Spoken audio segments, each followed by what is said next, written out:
Now, how many people think that Jesus is a loaf of bread? Raise your hand. Nobody? Well, there's a church called Bread House or something. It's called the Bread House. Yeah. I'm serious. It's called the Bread House, right?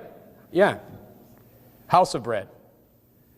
I am that bread of life. Your fathers did eat manna in the wilderness, and they are dead. Oh, see, he's going to teach something here. This is the bread which cometh down from heaven, that a man may eat thereof and not die. I am the living bread, which came down from heaven. If any man eat of this bread, he shall live forever. You see, the manna fed him for a day. You see? But he's this bread that if you eat of him, you live forever. You see? This is what Jesus is teaching. And the bread that I give is of my flesh, which I will give for the life of the world. He's going to die. His body is going to die for the life of the world. He's talking about his physical death coming.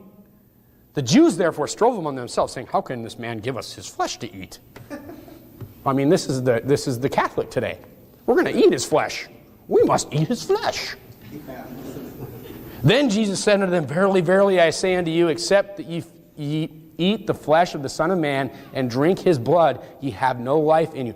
Then again, he is again talking about the physical death and the physical shedding of his blood, comparing it to the living bread that you have to eat once.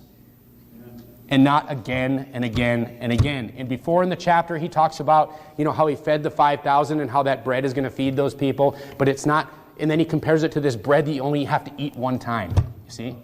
So hey, if the Catholic really wanted to follow his false doctrine a little bit closer, he'd believe that you only had to eat the physical blood and drink the blood once.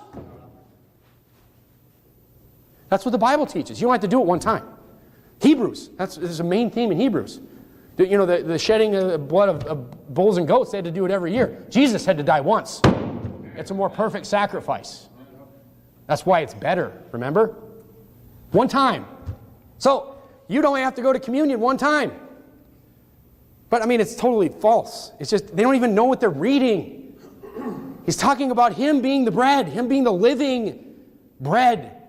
And how do you get that? Go back to verse 47. I say unto you, he that believeth on me hath everlasting life. If you believe on Jesus, you have his blood and his flesh for you. That's what it says. That's what it means.